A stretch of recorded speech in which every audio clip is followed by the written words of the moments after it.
한밤중 대문 밖 어둠 속에서 남자의 낮은 목소리가 들렸습니다. 그 아이가 살아있으면 내 목이 날아간다. 여종 소리는 그 말을 듣는 순간 깨달았습니다. 자신의 존재만으로도 누군가에게는 반드시 없애야 할 이유가 된다는 것을요. 도련님은 전 재산을 걸고서라도 소리와 혼례를 올리겠다 했습니다. 하지만 그날 밤 소리는 조용히 짐을 쌌습니다. 곁에 남는 순간 도련님마저 깊은 어둠에 삼켜질 것을 알았기 때문입니다. 종으로 태어난 여인이 목숨을 걸고 지키려 한 것은 과연 무엇이었을까요? 옛날 옛적 전라도 남원 땅에 정참판이라는 양반이 살고 있었습니다.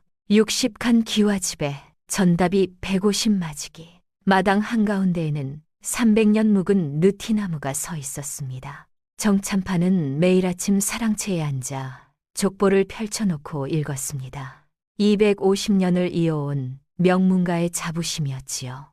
그런데 정참판의 얼굴에는 늘 근심이 서려 있었습니다. 3대 독자 외아들 정학수가 23이 되도록 슬아의 아이가 없었기 때문입니다. 학수는 17에 혼례를 올렸습니다. 아내 이 씨는 양가집 규수로 흠잡을 데 없는 여인이었습니다. 그런데 혼례 후 반년 만에 이 씨가 병으로 세상을 떠났습니다. 가슴이 찢어지는 일이었습니다. 학수는 2달을 밥을 먹지 못했습니다. 학수는 어릴 적 어머니의 잦은 병치레를 보며 의서를 손에 잡은 아이였습니다. 아버지가 과거를 권했으나 학수는 고개를 저었습니다. 사람을 살리는 것이 글 짓는 것보다 낫습니다. 정참판이 다시 혼처를 구해왔으나 학수는 고개를 저었습니다. 아버지, 아직은 안 됩니다. 1년이 지나고 2년이 지났습니다. 학수는 여전히 재혼을 거부했습니다. 정참판의 머리카락이 하얗게 새어갔습니다. 그러던 어느 날 정참판의 처남 민주부가 찾아왔습니다. 민주부는 정마님의 친오빠로 벼슬은 주부에 그쳤지만 젊은 시절 남원 관아에서 아전으로 일한 경력이 있어 이 고을 관리들과 두터운 관계를 유지하고 있었습니다. 재산이 넉넉하고 세력이 넓은 사람이었지요. 배가 불룩 나온 몸에 짙은 남색 비단 도포를 걸치고 가죽 부채를 흔들며 앞마당까지 성큼성큼 걸어 들어왔습니다. 매형, 큰일이요. 민주부가 정참판 앞에 앉으며 목소리를 낮췄습니다. 학수 녀석이 2년째 장가를 안 가니 동네방네 소문이 자자하오. 정참판 가문이 대가 끊기는 것 아니냐고 말이오. 정참판의 얼굴이 굳었습니다. 민주부가 부채를 탁 접으며 말했습니다. 재혼이 안 되면 내 인을 들이시오. 여종 하나 골라 대를 잇게 하면 체면도 살고 핏줄도 있고 일석이조 아니겠소. 정참판은 한참을 말이 없었습니다. 양반가에서 드문 일은 아니었으나 마음이 편치 않았습니다. 하지만 250년 가문의 대가 끊기는 것보다는 나았습니다. 정참판이 무거운 입을 열었습니다. 처남의 말이 맞소. 준비를 하겠소. 민주부의 가느다란 눈이 반짝 빛났습니다. 그런데 그 눈빛에는 기쁨만 있는 것이 아니었습니다. 무언가 다른 것이 섞여 있었습니다. 마치 오랫동안 기다려온 것을 마침내 얻은 사람의 눈빛이었습니다. 아무도 그 눈빛의 뜻을 알아채지 못했습니다. 그리고 사흘 뒤였습니다. 민주부가 정마님을 따로 찾아왔습니다. 아우야, 여종을 고를 때 부엌에 있는 소리라는 아이를 눈여겨봐라. 정마님이 고개를 갸웃했습니다. 부엌대기 말씀이요. 오라버니, 민주부가 담담하게 말했습니다. 얼굴이 반반하고 몸이 건강하더라. 대를 잇는데 그만한 아이가 없을 것이야. 정마님은 그저 오라버니의 조언이려니 생각하고 고개를 끄덕였습니다. 아무도 알지 못했습니다. 민주부가 그 이름을 왜 알고 있는지 15해 전부터 그 이름을 기억하고 있었다는 것을. 그 즈음 정참판댁 부엌에서는 19살 여종 소리가 아궁이에 불을 떼고 있었습니다. 가태픈 몸에 빛바랜 삼배 저고리를 입고 있었습니다. 소매 끝이 해져서 팔목이 드러나 보였습니다. 거무스레한 얼굴에 이목구비가 또렷했지만 늘 고개를 숙이고 다녀서 아무도 그 얼굴을 제대로 본 적이 없었습니다. 소리는 말이 없는 아이였습니다. 시키는 일은 묵묵히 했고 불평 한마디 하지 않았습니다. 다만 밤이면 부엌 한쪽 구석에 앉아 손가락으로 바닥에 무언가를 쓰곤 했습니다. 글자였습니다. 여종이 글을 안다는 것을 들키면 큰일이었습니다. 소리는 늘 아무도 보지 않을 때만 조심조심 글을 썼습니다. 어느 날 저녁이었습니다. 늙은 유모 난초가 부엌으로 소리를 찾아왔습니다. 난초는 허리가 약간 굽고 흰 머리카락을 단정히 틀어 올린 작은 할머니였습니다. 정참판댁에서 30년을 일했고 학수 도련님을 젖먹여 키운 사람이었습니다. 그런데 난초는 소리에게도 유독 다정했습니다. 소리가 5살에 이 댁에 팔려왔을 때부터 밥을 챙겨주고 아플 때 약을 다려주었습니다. 소라. 난초가 소리 옆에 쪼그려 앉았습니다. 사람의 값어치는 태어남에 있지 않고 살아감에 있느니라. 내가 비록 종의 몸이나 내 마음까지 종이 될 필요는 없단다. 소리가 고개를 갸웃했습니다. 유모, 그게 무슨 말씀이세요? 종은 종이지요. 난초가 소리의 머리카락을 쓸어 넘기며 쓸쓸히 웃었습니다. 언젠가 알게 될 거다. 난초는 소리가 등잔불 아래 글씨를 쓰는 손가락을 바라보았습니다. 그리고 혼잣말처럼 중얼거렸습니다. 내가 아는 것을 말하는 날, 이 아이도 나도 살아남지 못할 것이다. 그 말이 너무 작아서 소리는 듣지 못했습니다. 난초만 알고 있었습니다. 30년 동안 혼자 알고 있었습니다. 그리고 봄이 왔습니다. 마당의 느티나무에 연초록 잎이 한창일 때였습니다. 정마님이 안채의 여종들을 모두 불러 세웠습니다. 22명의 여종이 마당에 줄을 섰습니다. 정마님의 눈이 한 사람 한 사람을 훑었습니다. 그리고 멈췄습니다. 소리 앞에서였습니다. 오라버니가 말한 그 아이였습니다. 고개를 들어라. 소리가 천천히 고개를 들었습니다. 거무스레한 얼굴이었지만 눈이 맑았습니다. 깊고 서늘한 눈동자가 정마님을 똑바로 바라보았습니다. 정마님이 고개를 끄덕였습니다. 이 아이로 하겠다. 그날 밤 난초가 소리를 찾아왔습니다. 소리는 이미 알고 있었습니다. 유모, 저를 도련님 방에 들인다지요. 난초의 주름진 얼굴이 일그러졌습니다. 소라, 미안하다. 소리는 담담했습니다. 아니, 담담한 척했습니다. 손끝이 떨리고 있었습니다. 종의 몸이니 주인이 시키는 대로 하는 것이지요. 원망할 것도 없습니다. 난초가 소리에 떨리는 손을 꼭 잡았습니다. 소라, 듣거라. 무슨 일이 있어도 네 마음만은 지켜야 한다. 몸은 빼앗길 수 있어도 마음은 빼앗기면 안 된다. 소리가 입술을 꽉 깨물었습니다. 눈물이 차올랐지만 끝내 흘리지 않았습니다. 사흘 후였습니다. 소리는 목욕을 하고 깨끗한 옷으로 갈아입었습니다. 빛바랜 삼배 저고리 대신 연한 옥색 적삼을 입었습니다. 때를 씻으니 놀라운 일이 벌어졌습니다. 거무스레하던 피부 아래 눈처럼 하얀 살결이 드러났습니다. 이목구비가 환하게 빛났습니다. 머리를 빗어내리니 허리까지 닿는 검은 머리카락이 비단처럼 윤이 났습니다. 옷을 갈아입히던 한어가 입을 다물지 못했습니다. 세상에, 이 아이가 이렇게 고왔어. 소리는 아무 말 없이 거울을 보았습니다. 거울 속에 낯선 사람이 있었습니다. 해가 지고 어둠이 내렸습니다. 소리가 도련님의 방 앞에 섰습니다. 심장이 터질 것 같았습니다. 다리가 후들거렸습니다. 문 앞에서 잠시 눈을 감았습니다. 난초의 말이 떠올랐습니다. 몸은 빼앗길 수 있어도 마음은 빼앗기면 안 된다. 소리가 이를 악물고 문을 열었습니다. 방 안에는 등잔불이 하나 켜져 있었습니다. 학수가 창가에 앉아 있었습니다. 등을 돌린 채 밖을 바라보고 있었습니다. 소리가 문지방 안에 서서 고개를 숙였습니다.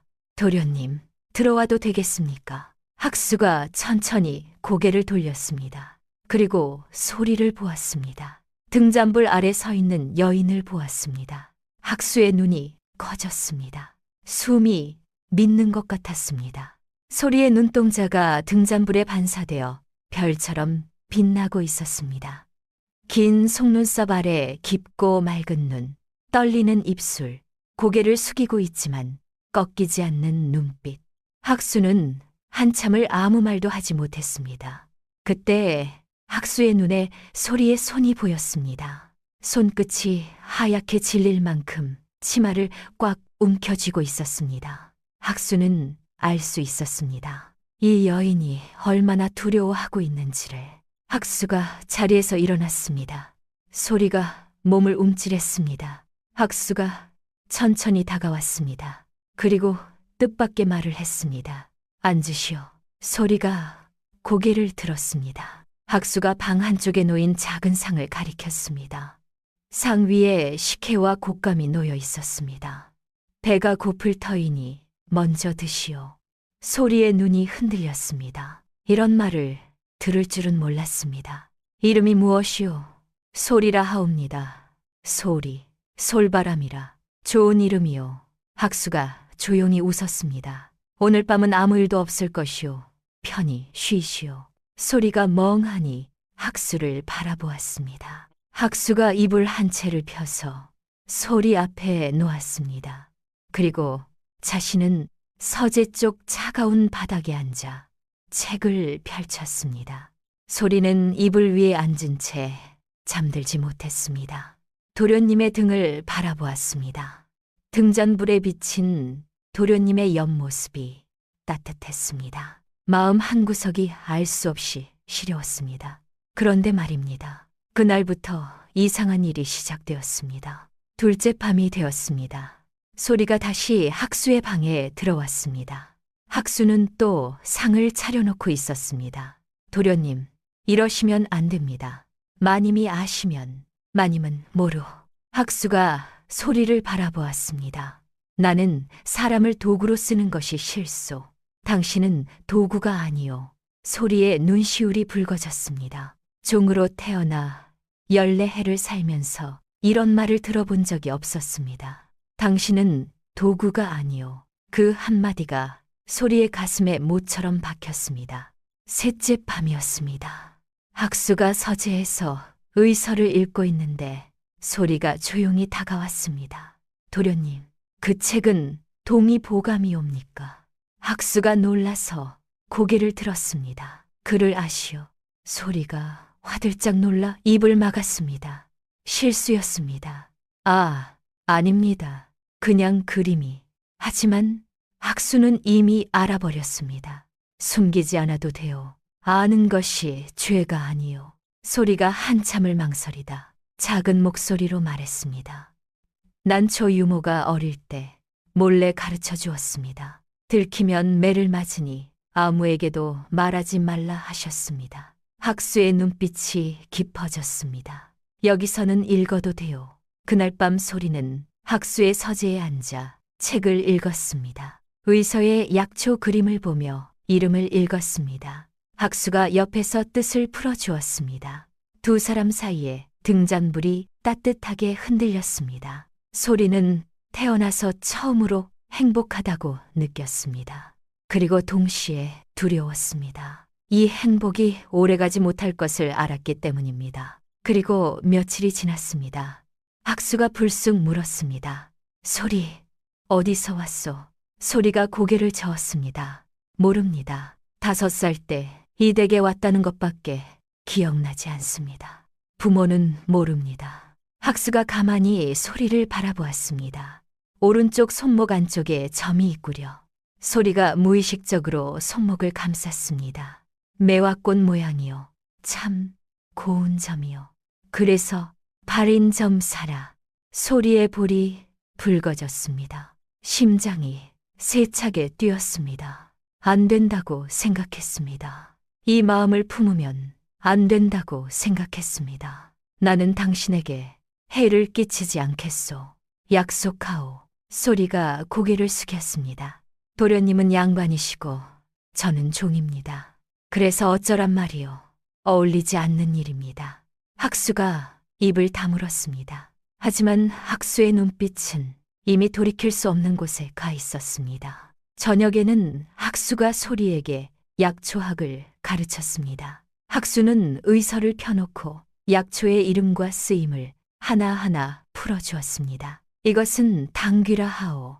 피를 맑게 하고 몸을 따뜻하게 하지요. 이것은 감초. 온갖 약재를 조화롭게 이어주는 것이요. 약이란 것은 혼자서는 효험이 없소. 서로 다른 것이 만나야 비로소 사람을 살리는 법이요. 소리가 고개를 끄덕이며 하나하나 적었습니다. 학수가 문득 웃었습니다. 당신의 글씨가 참 예쁘구려. 소리가 얼굴을 붉혔습니다. 놀리지 마십시오. 놀리는 것이 아니요. 진심이요. 두 사람이 나란히 앉아 약초 그림을 보는 시간이 하루 중 가장 평화로웠습니다. 등잔불이 흔들릴 때마다 두 사람의 그림자가 벽 위에서 하나로 겹쳤다 떨어졌습니다. 그리고 열흘이 지났습니다. 어느 아침 학수가 사랑채로 아버지를 찾아갔습니다. 정참판이 족보를 읽고 있었습니다. 학수가 마루에 무릎을 꿇었습니다. 아버지, 드릴 말씀이 있습니다. 정참판이 족보에서 눈을 떼지 않고 말했습니다. 말해라. 소리를 정실로 맡겠습니다. 세상이 멈춘 것 같았습니다. 정참판의 손에서 족보가 떨어졌습니다. 뭐라 했느냐? 소리를 첩이 아닌 정실로 맡겠습니다. 정참판의 얼굴이 시뻘겋게 달아올랐습니다. 미쳤느냐? 정참판이 벌떡 일어섰습니다. 종을 정실로 드리겠다고 250년 가문에 종의 피를 섞겠다는 것이냐? 소리는 보통 여인이 아닙니다.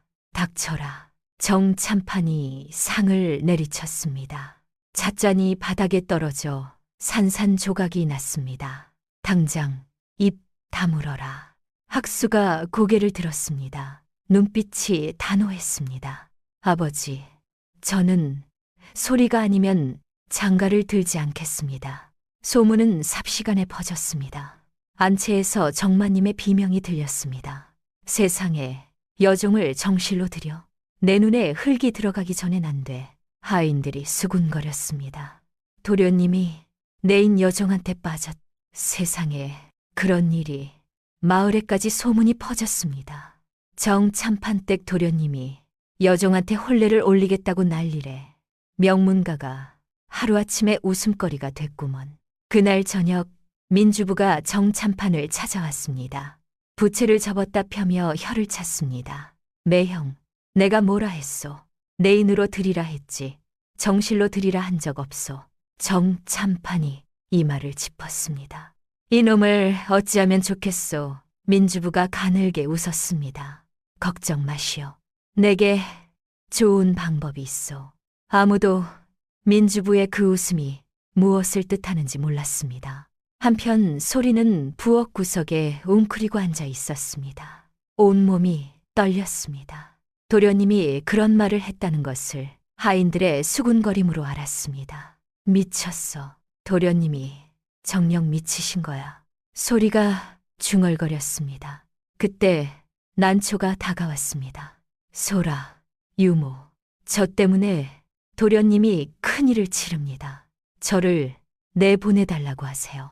난초가 고개를 저었습니다. 도련님이 이미 마음을 정하셨다. 안 됩니다. 종이 어찌 양반의 정실이 됩니까? 가문이 망합니다. 난초가 소리의 어깨를 잡았습니다. 소라, 네 마음은 어떠하냐? 소리가 입술을 깨물었습니다. 한참을 아무 말도 하지 못했습니다. 눈물 한 방울이 턱을 타고 떨어졌습니다. 제 마음이 무슨 소용입니까? 종의 마음이 무슨 소용이냐고요. 난초가 소리를 안았습니다.